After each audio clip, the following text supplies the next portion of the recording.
Sup, ladies and gentlemen, Aquilon here, and of course, welcome back to each and every one of you. I want to take some time to talk about 10.07. I just played through it yesterday, because obviously EU, we opened a day after the NA servers, and I want to talk about the story, specifically focusing on the Dracthyr. I'm not going to talk about everything 10.07. I'm sure there's channels out there that's going to run you through the vaults and, you know, the rares and all that stuff. That's not really what we do here. I want to talk about the story, and very specifically, I want to focus on the Dracthyr story, Emberthal, Sarkareth, the Sundered Flame, and the place that Nalfarian plays in this truly phenomenal storyline so far.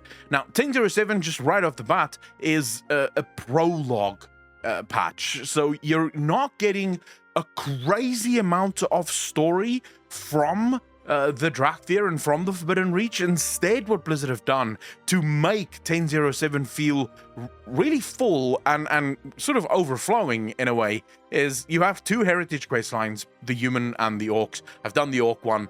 Phenomenal. Absolutely incredible. There's that moment where you speak to Duratan that really just chokes you up. It's quite sad. And then you have the Forbidden Reach, the intro quest line there. You also have the story with the Blue Dragons and Kaligos and Sendragosa, and you have a storyline with Bane. So instead of focusing on one story and really trying to make that one story the center piece of the patch, there's multiple stories that really makes it feel a lot fuller than what, you know, previous patches have ever felt, especially considering this is an in-between patch. It's not even a major patch, but it is still absolutely incredible. The Forbidden Reach, very, very beautiful. Now, before we get into it, remember, if you're a Twitch sub, a YouTube member, or a patron, thank you so much for your support. You can join us over on Twitch. Links are in the description down below, and for $1 a month, everything on Patreon is free. With that said, let's talk about the Dracthyr, because their story is dark. It turns very dark. So it starts off with us reaching the Forbidden Reach. Emberthal and the other sort of scale commanders are out in force, and they're trying to set up a base camp. Their idea is to retake their home, although not exactly. So Emberthal at one point remarks that all of the other scale commanders, all of the other Dracthyr, are on the Forbidden Reach looking for reason. They want to know why. Why did Nalfarian lock them up? Why did Nalfarian abandon them? This really is what they're doing on the Forbidden Reach. But then Emberthal says something very interesting. What she's looking for isn't there. And that really piqued my interest. What is Emberthal looking for? Now, of course, we have no way of knowing. She doesn't tell us what she wants. But it's not on that island. That's not where she will find it. Of course, Sarkareth, he probably will find what he's after on that island. And Sarkareth is introduced very early on to really sort of highlight the stakes. Now, they do a wonderful thing once again here in the Forbidden Reach. There's not just one enemy. And that's really what makes this phenomenal. So the enemies that you have here are pirates. That's one enemy. And they're obviously just after stealing whatever it is that they can steal. You have the Sundered Flame and Sarkareth. They're sort of like, I guess you could say, the main enemy. And then you have the Primalists, who will most likely also feature quite heavily here, because they're looking for a way into Aberrus. They, of course, would already know where Aberrus is. The Sundered Flame are trying to figure out where Aberrus is. And it's, again, this multiplicity of enemies, the fact that there are multiple threats and not all the threats are exactly the same threat, that really makes you feel the sense of urgency, the sense of almost being overwhelmed and not thinking that it would be possible for us to win. But anyways, as you continue with the story with Emberthal, something very dark starts to reveal itself. Now, it starts with collecting pages of Adamantia, and obviously on this channel we've gone through those pages before, but the pages speak of incredible experiments that was done on the Dracthyr, not when they were created, but after Deathwing lost control of them. So after the Titan relic was destroyed, that's when they started doing immense experimentation on the Dracthyr. For what purpose that remains quite the mystery at the moment. We know why they did the experiments, but why the experiments would have been needed, that is completely unknown at the moment. So the story then also introduces Maligos, and there's pages that you collect from the kin and the dragonkin that serve Maligos, and they still serve loyally, that is hunting down the Dracthyr, trying to contain the information. And there's one particular bit of information that is very, very crucial. It's a conversation between one of the commanders of Maligos, where he says, "We are not here to watch over sleeping Dracthyr. We are here to guard a secret." And they go on to talk about how Neltharion made a mistake. Neltharion tried to create the Dracthyr, but if only he had included Maligos in the creation of the Dracthyr before they were created, rather than now coming to Maligos, and now Maligos has to fix whatever the hell Neltharion did to them. So what exactly did he do? There's this one part of the story where you're going through a cave and you find out that this cave really was part of their training. They call it the darkness. So they would spend days inside this cave, and Neltharion would be speaking to them. He had these devices that recorded his voice, and he would basically will them on. They were his instruments. They were his weapons. They were an army designed for a singular purpose, to defeat the enemies of Neltharion. And throughout this entire cave sort of journey, you start asking very real questions about, was Deathwing still Neltharion at this point? Or had he already fallen to the old god Whispers? Because the Dracthyr do not appear to be an army built for good. That's not the takeaway here. It appears as if they were an army created for a very specific goal. But he did something to them. Something got introduced to them. And the moment he lost the artifact, he couldn't risk whatever the Dracthyr have coming out. Whatever he used in their creation, he couldn't risk that part of their personalities coming out.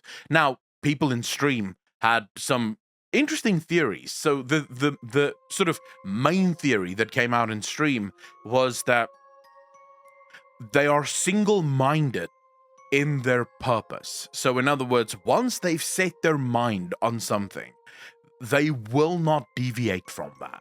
And they don't care who they kill, they don't care who they harm, they don't care what happens. As long as what their goal was is achieved, that's the only thing. Now, I get why people say that, because Sarkareth is 100% that. And Emberthal also, she has this incredible sort of period of discussions with Abyssian. And you can tell that she's still very young. She says some incredibly hurtful things to Abyssian, not realizing that the things that Abyssian had gone through is very comparable to her own journey. Abyssian had also lost all of his own. Abyssian for a long time thought that he was the only black dragon left. Imagine that burden, right? Knowing that your entire kin had been destroyed or fallen to madness, and that you are the only one that's left.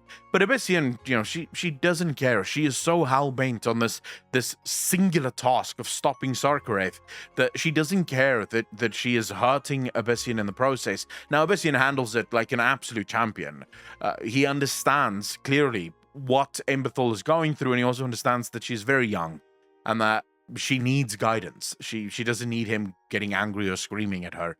She needs that guidance, and it's actually very touching to see Emberthal finally sort of get to that realization, not completely reaching it, but getting to the realization that her mindset, the way she thinks about things, is wrong, and it's important for her to start taking on board information that might help, and also just accepting help when it's given.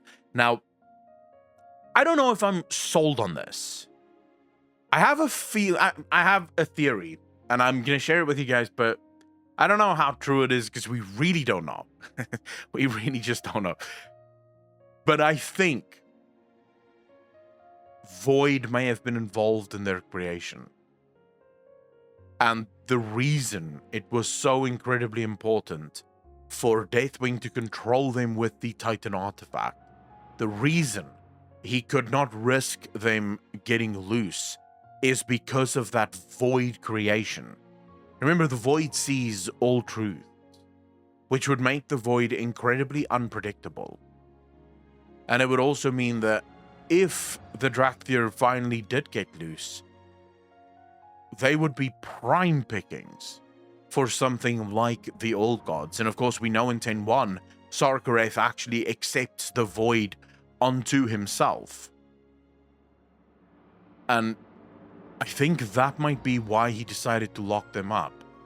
That might actually be why he got Maligos' help. Because they could successfully remove the Black Dragon essence from the Dracthyr.